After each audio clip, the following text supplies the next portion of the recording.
Hey guys, today we're going to be reading Chapter 8 of I Survived the Sinking of the Titanic in 1912. I do have permission to read Chapter 8 or to read this from Scholastic Publishing.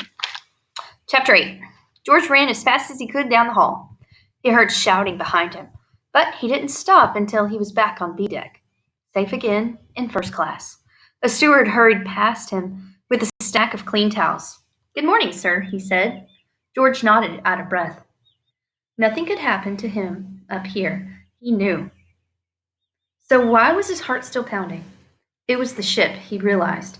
That thundering noise, that shaking in the hold. Had a boiler exploded? Had a steam pipe burst? An eerie silence surrounded him, and George's heart skipped a beat as he realized that the engines had been turned off. The quiet rumbling had stopped. Just outside, George heard people talking loudly. Did they know what had happened? George went out onto the deck and walked over to the small crowd of men. Most were still dressed in their dinner tuxedos and puffing on cigars. They were standing at the rail, pointing and laughing at something happening on the well deck, one level below. What was so funny? George squeezed between two men and looked over the rail. At first, he was sure his eyes were playing tricks. It looked like the well deck had been through a winter storm. It was covered with ice and slush. A bunch of young men in tattered coats and hats were pelting each other with balls of ice, roaring with laughter, like kids having a snowball fight. "What's happened?" asked a man who had walked up behind George. "The ship nudged an iceberg," said an old man with a bushy mustache. He didn't sound worried. "An iceberg? Is that why we've stopped the engines?" said the new man. "Because of some ice on the deck?" "Just being cautious, it seems. Following regulations," said the older fellow. "I spoke to one of the officers. He assured me we'll be underway any moment." "Hey there," he yelled down to the young men below. "Toss up some of that ice." One of the gang picked up a piece of ice the size of a baseball. He threw it, but the man with the bushy mustache missed. George reached out and made a clean catch with one hand. The crowd cheered. George held up the ice and smiled. Then he held it out to the man.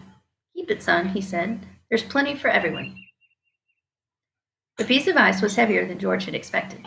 He sniffed it and wrinkled his nose. It smelled like old sardines. More ice balls came sailing up from below, and the men jostled the catch.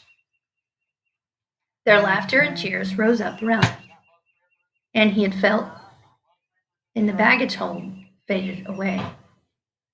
From up here on the deck of this incredible ship, George felt powerful. Nothing could hurt him on the Titanic.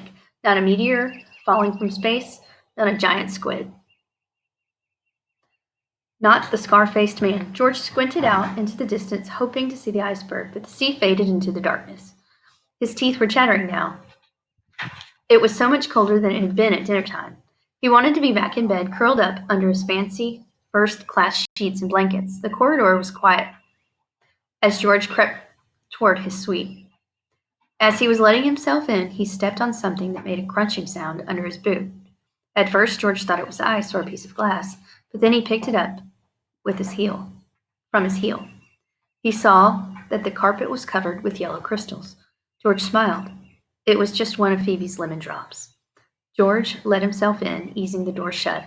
Phoebe's bed curtains were closed. The light under Aunt Daisy's door was off. George quickly changed into his pajamas and climbed into bed. First, yes, he was safe, he told himself. He tried to go to sleep, but as the minutes ticked by, his mind got restless. It hit him that his knife was gone, forever, and the total silence of the ship seemed to press down on him. Why hadn't the engine started back up? He laid wide awake, listening and wondering. It was almost a relief when he heard someone knocking on the door.